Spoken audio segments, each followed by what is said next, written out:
NPR এর ঘাড়ে 6 লক্ষ কোটি টাকার উপর দেয়া হয়েছে। তো এবছর যদি আমরা এনপিআর এর রিপোর্টের দিকে তাকাই, এবছর তো শেষের দিকে অর্থ বছর, এখন পর্যন্ত এনপিআর 3.5 লক্ষ কোটি টাকার মতো তারা রাজস্ব আয় করতে পেরেছে। লিলি হুইপ চিয়া মিষ্টি glowing body wash, secret two ultimate glow.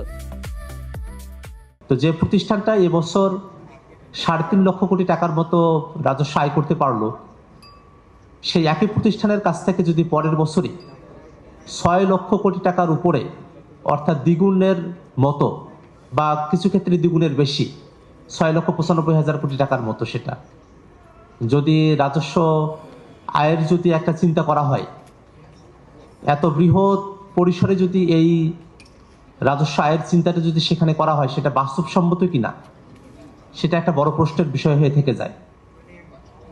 বাজেটের আকার পরিধি যেভাবে বৃদ্ধি করা হয়েছে আর কি, বর্তমানে বাংলাদেশের যে অর্থনৈতিক প্রেক্ষাপট, তাতে আসলে যতটা সম্ভব আমাদেরকে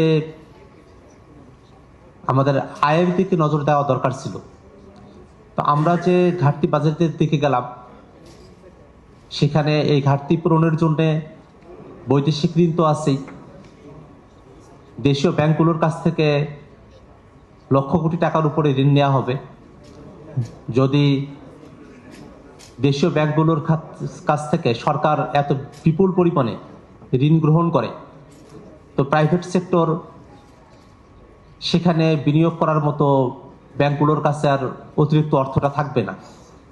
তো সেক্ষেত্রে দেখা যাবে যে প্রাইভেট সেক্টরে যদি বিনিয়োগ না হয়, তো কর্মসংস্থানের একটা ঘাটতি তৈরি হবে।